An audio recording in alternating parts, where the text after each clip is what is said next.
The gate agent saw her coming from the far end of the jetway and made up his mind before she reached him. She was a woman of perhaps 60, unhurried, carrying a single slim carry-on and a sealed portfolio tucked under one arm.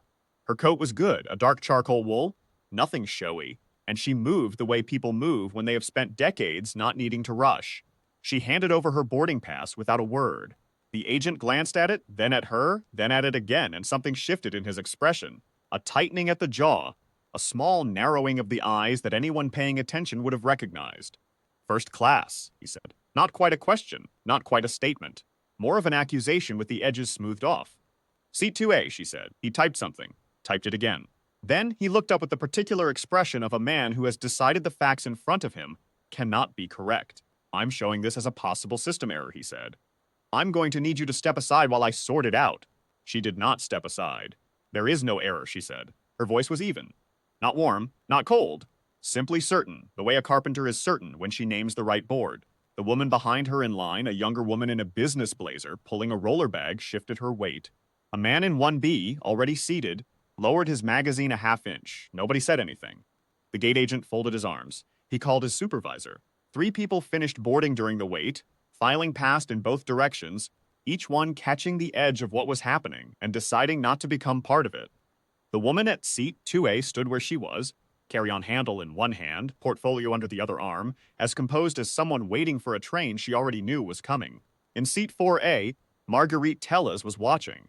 She was 71, a retired schoolteacher from outside Dayton, and she had been settled with her crossword for 10 minutes when the exchange at the cabin door began. She told herself later that she hadn't formed a judgment, only an unease, a private hesitation that she would not be proud of. She watched the woman at the door and thought, without quite letting herself finish the thought, that maybe the agent had a point, that maybe there had been a mistake. She looked back at her crossword. She didn't really see it. The supervisor came up the jetway in a hurry, a young man in a Vantage Air blazer, already leaning into the performance of authority. He looked at the pass, looked at the woman, and then reached past her toward the overhead bin above 2A, stretching for the bag tag reader on the luggage track above. In doing so, his elbow caught the edge of her carry-on, still in her hands, and the sealed portfolio slid free. It landed on seat 2A. The supervisor didn't notice. He was already typing. She picked the portfolio up. She set it on her lap. She sat down in seat 2A as though she had always intended to do exactly that. The supervisor looked at her. "Ma'am, I need you to remain standing while I'm seated," she said. Not unkindly, simply as a fact. "I've been patient. I'm in the correct seat on the correct flight. I would like you to check the manifest." The manifest shows. "Check it again," she said. "Seat 2A, booked through the Harlan Holdings executive travel desk." She paused one beat. "My name is on that booking." The supervisor's fingers slowed on his tablet. Something in the booking line had given him pause. He didn't say what. He looked at the gate agent, who looked away. She opened the portfolio on her lap, not to show anyone anything, simply to confirm something to herself. A brief glance at the topmost document. Then she closed it again and took out her phone. She scrolled to a contact saved simply as GC, Harlan Holdings, and pressed call. Marguerite in 4A had put her crossword down entirely. She could hear the call beginning not the words, only the tone, which was the tone of a woman, reporting a fact to someone who would know exactly what to do with it. One sentence, too. A pause while the other end spoke. The man in 1B had set his magazine down entirely. The business blazer woman, who had been in line now, stood in the aisle near 3A, her roller bag stowed, watching the way you watch something you cannot quite name.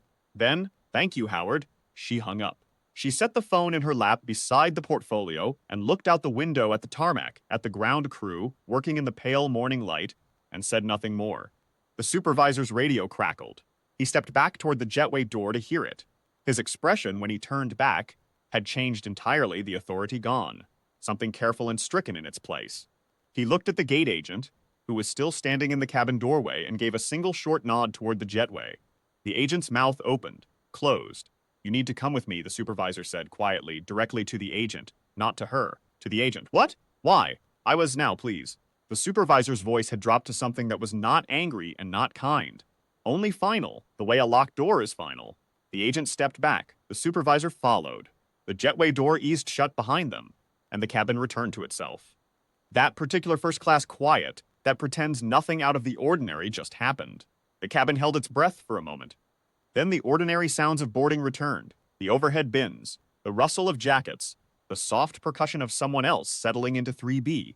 The woman in 2A turned from the window and took out a thin folder of papers and began to read. She did not look up. She did not look around to see who was watching. She simply read. 28 minutes later, while the plane was still at the gate and the boarding door was still open, a woman in a Harlan Holdings Human Resources lanyard came up the jetway and spoke briefly to the flight attendant near the door. She had the manner of someone who had made this kind of walk before, not grim, not punishing, simply purposeful, with a folder already open in her hand. The flight attendant nodded once and disappeared forward. The HR officer did not board. She waited in the jetway. After 4 minutes, the gate agent appeared from the direction of the service corridor, out of his Vantage Air Blazer now, a personal bag over one shoulder. He walked past the boarding door without looking into the cabin. The supervisor appeared a moment later, still in his blazer, but something had gone out of him. He would not be walking off the plane that day. He would be walking to a meeting he had not expected to have. Marguerite heard the phrase, effective immediately, from somewhere beyond the jetway, door as it swung briefly open. Just those 2 words, and then it closed again. She sat with them. She thought about what she had watched unfold. The boarding pass inspected twice, the folded arms, the summons of a supervisor over a seat assignment that was, apparently, correct from the first second. She thought about the 3 people who had filed past during the standoff and said nothing. She counted herself among them.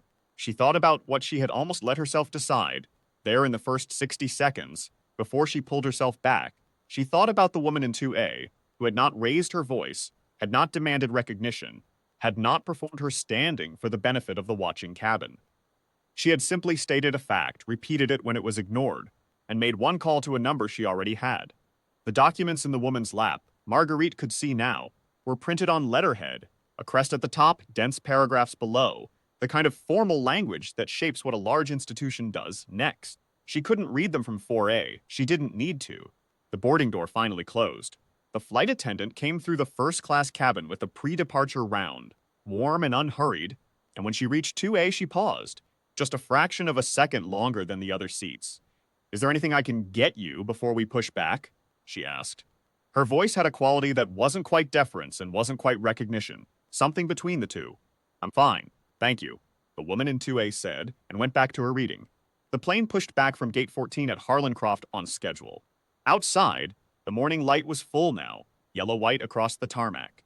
Marguerite settled her crossword back onto her tray table, but didn't look at it. She looked instead at the back of the woman's headrest in 2A, the neat, unhurried way she turned each page, the composed set of her shoulders, the absolute absence of triumph in any of it. Nobody had come to rescue her. Nobody had needed to. She had known her own name on the manifest, known the number to call, known that the facts, correctly stated and not withdrawn, would do what facts do when the right person insists on them. Marguerite thought about her 31 years in a classroom. She thought about the children she'd taught to stand their ground quietly, not loudly, not with clenched fists, but with the stubbornness of the correct answer held. She thought she had understood what that looked like. She was revising that understanding now, at 35,000 feet, watching a woman in seat 2A work through a folder of documents that would, before the month was out, carry the weight of 10,000 people's livelihoods. She had assumed wrong, back there at the cabin door. She knew it cleanly, the way you know a wrong answer when the key is finally shown. She did not say anything to the woman in 2A. There was nothing to say. The apology that would have meant something was not hers to give. It had already been delivered, in the only currency that mattered. An HR officer in a lanyard, a blazer handed over in a service corridor, a gate code that would not work again by morning. The ledger had been settled and had been settled right, and the woman who had settled it had gone back to reading without a backward glance. Marguerite picked up her crossword. She found the clue she'd been stuck on. 7 letters, bearing that cannot be conferred. She had written nothing yet. She wrote it now. Dignity.